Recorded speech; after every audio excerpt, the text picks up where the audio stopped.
Hi everyone, and welcome to another episode of Your Sexify Life. I'm your host, Dr. Fanny, French doctor and Sassy Sex Coach. And here we talk about how we can get our sex lives, and whole lives for that matters, from a place of meh to hell yeah. Get ready for the wildest and most pleasurable ride of your life. Welcome to Your Sexify Life.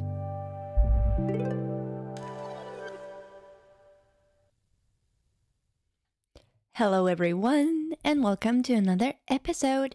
If you're new here, welcome, and if you're not, I hope you'll like this too. And thanks to everyone for sharing your precious time with me.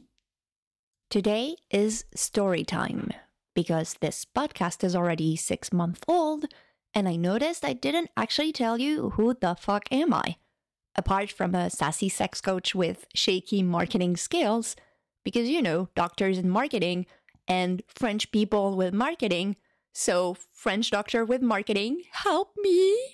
A love for metaphors, strong opinions about self-development cliches. Well, now that I think about it, you actually know a few things about me. But what I didn't tell you is how I arrived here. I always say when I try to summarize my self-evolution for the past few years that it started with an epilepsy diagnosis. Some people say tough things are blessings in disguise. I wouldn't call it that way, but it was still a great teacher. Imagine this, you're a perfect little girl. Pretty, smiling, nice, smart, kind. The archetype of the well-raised French girl. Good grades, violin player in semi-professional music school, not taking too much space, never angry, with only 2 major failures in her life, driving license exam, because, panicking on the road isn't really something to do, and the second one being entry of med school, because, everyone says, you're such a good student, there's no way you wouldn't get it first shot. Turned out I needed 2 shots like almost everyone else. So you see the picture. Perfect little girl becoming a medical student. So first year is hard because it is the hardest. So suck it up if you want to get in. I got in. And then on the first day of the second year, I'm learning there is another competition at the end of year 6 between the 10% of us who entered med school. Okay, didn't see that coming. Note for next lifetime, try to actually take a better look at the details of the studies you want to pursue instead of following the general, first year is the hardest and after that it's a piece of cake. When I look at it now, I'm like, ugh, luckily I didn't know that. I wouldn't have gone there if I had known. Years pass. 6th year competition requires 3 years of preparation. It's hard, suck it up, it will get better after it. Turns out it didn't. It's okay if you don't like it. You're working in the office of someone else, so there's a bias. And here too. And here too. Isn't there something wrong here? Nah, it will get better after. Just suck it up. Hint, it didn't get better after. During residency, that's when things start to go wrong. 2nd semester ER. 24 hours on duty. Then classes in the next morning. Yep, you wake up around 7 in the morning one day and you get back to bed around 2 p.m. the day after. Inhuman? Clearly. Also illegal? Clearly. Somehow, working laws don't apply to doctors. How convenient. If I'm really honest there, I kind of overdid it that weekend. 24 hours on duty from Friday to Saturday, then a ballet performance on Sunday, and then why not jump on a plane on Monday so that I can go see Demi Lovato in Paris, because international singers only come to Paris, and a flight back on Tuesday morning. So on that Tuesday morning, I'm getting out of my car to get my tutu back to the shop where we rented them from, and truth to be told, I don't remember anything. Just that I saw the sidewalk I was walking on, and then I'm on the floor, cold because it's raining with paramedic siren coming saying, hey, we've been called for a seizure. What? And at the same time, I was still groggy, so I couldn't resist, and they brought me to the hospital. Funny detail here, because this was my ER semester, every single public hospitals had residents as well. And not that I didn't want to go to the ER seeing my colleagues, but I didn't. So I literally asked the paramedics to bring me anywhere else than public hospital, or maybe even home, because, I feel good. I remember this guy telling me, like, no, we've been called for a seizure. You're getting checked. We can bring you to the clinic if you want. I remember being so grumpy at that time. I was cold, my clothing were wet, and I kept sneezing so hard. We arrive at the ER, and my boyfriend, who had been called during the transfer, arrives.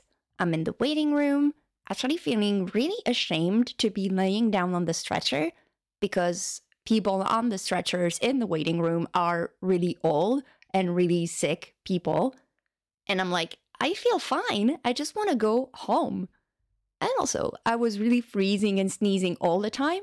Would it have been 2020, I would have been isolated for COVID suspicion.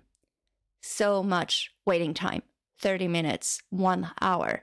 Even before seeing the nurse, after an hour, my partner goes to the front desk and says, hey, we understand everyone has so much to do. Can I just push her stretcher somewhere so that she can get a hospital blues and just take her wet clothes off?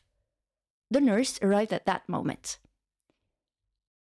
Even if I worked at the university hospital, ER work usually the same. There are two parts, the small issues part, where people come for stitches, sprains, and things like that, and the serious part. When people get into the serious part, they usually are on stretchers. So the nurse comes, pushes my stretcher there, saying, I'll just put you here so that you can get on this bed, change, and I'll be right back. I remember looking at the hospital paper blues. It was a weird blue. The nurse comes back and says, okay, I'll just get the blood test. She takes my hand. I hate when people do blood tests on my hand. It's painful and it's not very efficient. I'm actually not sure if she did it or not. I don't remember. Because what I do remember is waking up, asking my partner, sleeping on his chair with his head supporting by his crossed arm on my bed, haven't my parents arrived? And he looks at me and says, they arrived and they left. It's 7 a.m. What? Turns out I had another seizure at that time. They put me on a specific drug because it was the second seizure in a few hours. I had a brain CT scan. Also, this is such a weird feeling when you get the results in your hand in the picture and you're like, wow, this is the interior of my head.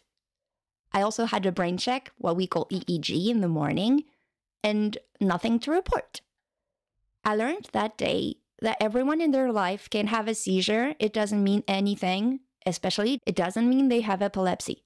Sometimes people get seizure from alcohol or just from exhaustion. You remember the combo of my 24 hours of duty plus performance plus concert and things like that. So yay, nothing to report. I can have my life again. Minus the night duty. Everything's fine. Turns out, it was a little bit more complicated than that. 6 months later, at the movies watching Nutcracker, headache, I remember awakening in the hallway and my first words being, "Eh merde." I understood that it was the second seizure so that I would need treatment. And that medication will accompany me for the rest of my life. We're not the best friend in the world, but we work together. Taking a medication every day for the rest of my life helped me realize something. Turns out, when you have the medication, you tend to forget it as a defense mechanism. Or, just stop taking it because, screw you, I want to do things my way, you're useless. Hint, it didn't work. I remember this patient in the ER who had a medical history of epilepsy and didn't take any treatment, telling me, I'm just smoking weed. Because when I smoke, I don't have seizures, and when I don't smoke, I have seizures. So, no medication, weed is fine. I remember being so judgy in my head, like, this guy is out of his mind. If anything happens when he's driving, he can do some damage to himself, but also to people coming in front of him on the other side of the road. Turns out, when you take the medication, you're less judgy. But most of all, I actually had to do some digging, some self-inquiry. Notice how my body was tired of being considered as a tool in service of my mind. Literally saying, "Screw you, I'm switching you off, little brain." And that was the beginning of the second part of the story. If you like this episode so far, would you do me a favor and use this jingle timing to click on the star review on the platform you're listening to it? It helps the podcast being discovered tremendously. Thank you very much.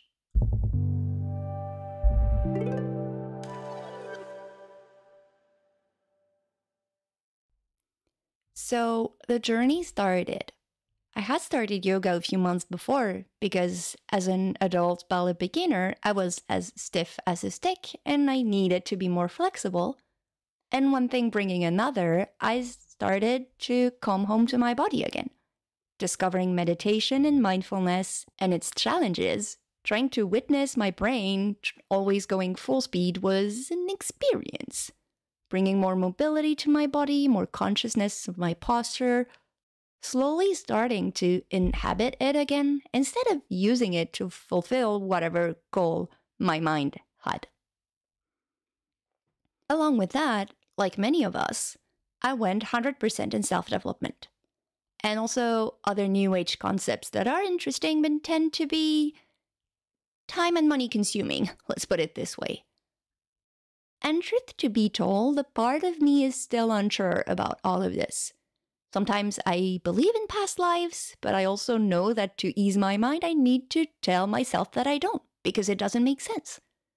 And also, if I understand the concept of we are souls coming to experience the beauty of a human experience, a part of me still thinks it's something I can do because I'm a privileged Western woman with financial resources to consider this question.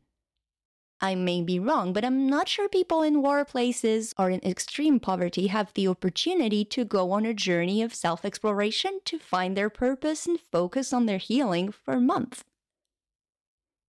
So I started to have doubts, combined with a few things that made me uncomfortable, like if writing abundance affirmations every morning, "I love money and money loves me, I love money and money loves me," we would all be millionaires, don't we? Or I also understood the concept of a morning ritual and it makes me feel amazing, but also how do people with children and a full-time job do it? They cannot gift themselves an hour in the morning and at night because, life. A few things happen at the same time.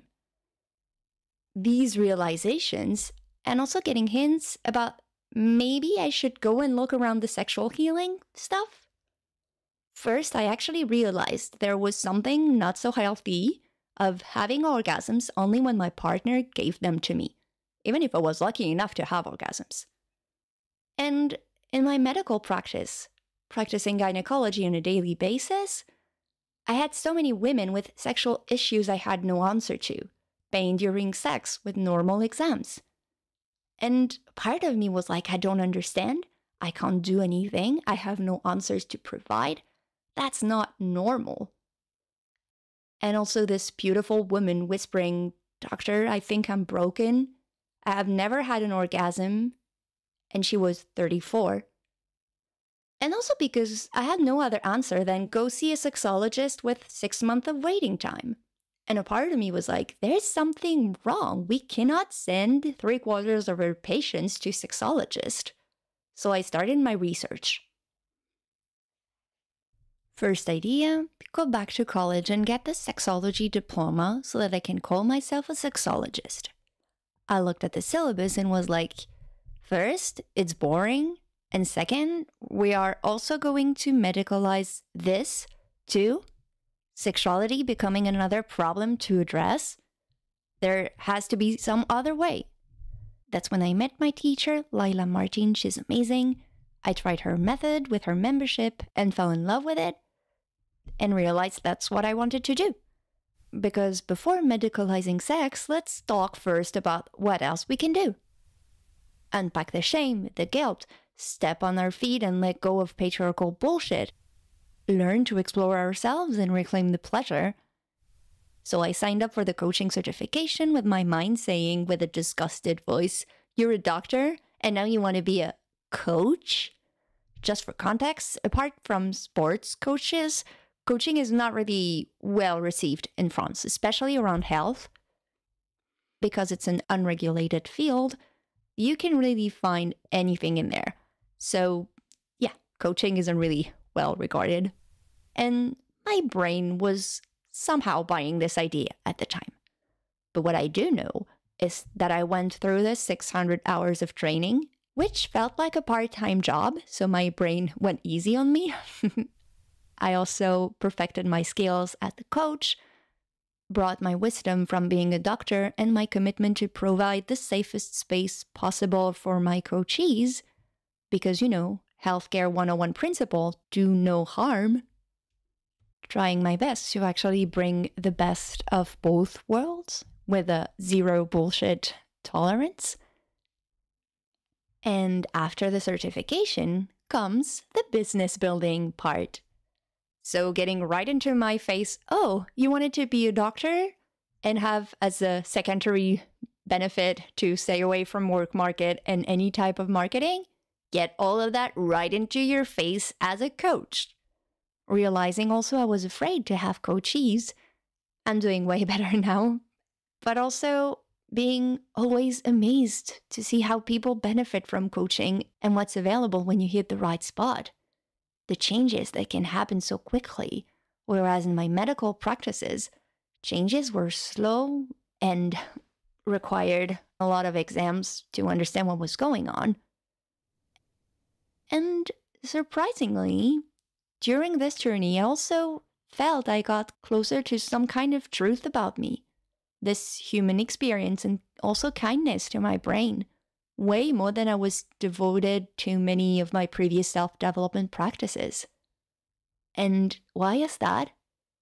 Because I finally started to let go of self-hate and move towards some kind of self-acceptance and sometimes self-tolerance when I can't accept myself. Let's be real and honest here.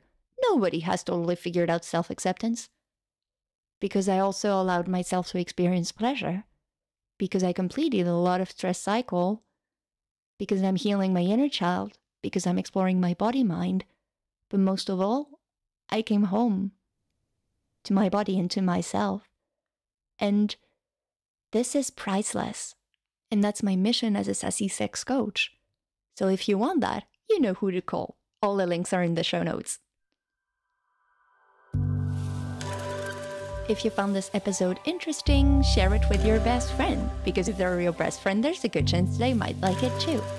You can also download my free ebook Essence, Awaken Your Body to Reclaim the Pleasure to Feel Alive, because it's full of easy, practical steps that require no huge amount of time nor money to feel better.